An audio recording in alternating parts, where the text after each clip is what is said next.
What's up, my homies? Have you ever noticed that when you are walking by faith, as we are learning about what that means to walk by faith, that one of the greatest struggles or the hardest things to do in walking by faith is trusting God in the area of our finances.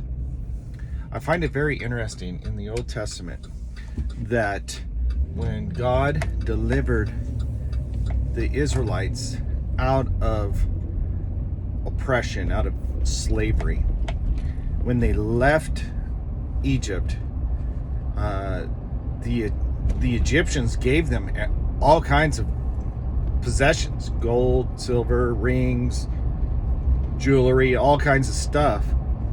God ordained that they would be taken care of while they wandered through the desert, and they had all this possessions with them. But as they entered into the promised land, as they entered into what God has called them to take hold of, the very first city, Jericho, God said, all of it is mine. The very first is mine. And they had to trust God with that, even though they went into the battle and had all what Jericho had to offer to them. God says, no, the very first is mine. If you trust me with the first, then the rest of the promised land will be yours.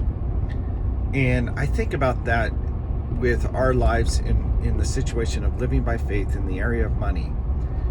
Tithing, giving God a tenth, giving God our first and our best to God.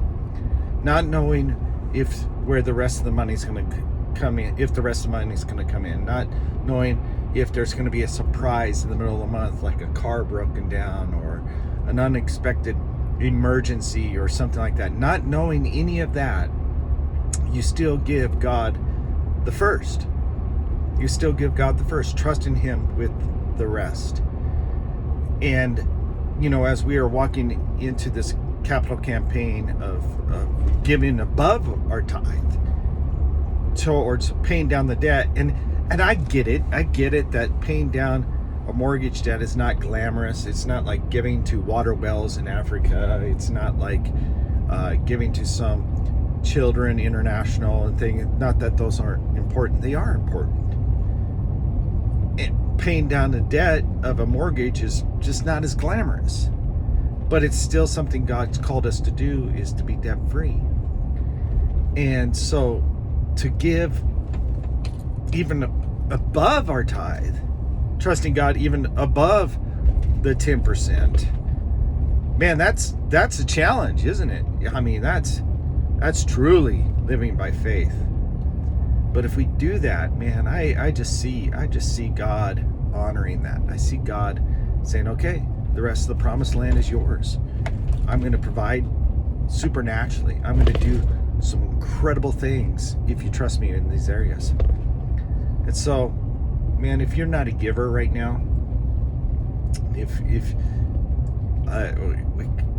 you call it a tipper, you give God a little bit here and there, you tip him, thanks God, good week, here's $20. If you're not giving of your tithe, man, I would encourage you to start there.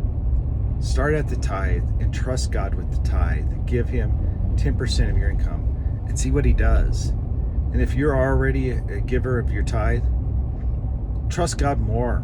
Give towards the building campaign. Give towards that to eliminate the debt and see what God does. I believe there will be miracles that take place when you do that. When you give Him the first. Give Him the first and the best. And God will open up the promised land to you. Have a great week.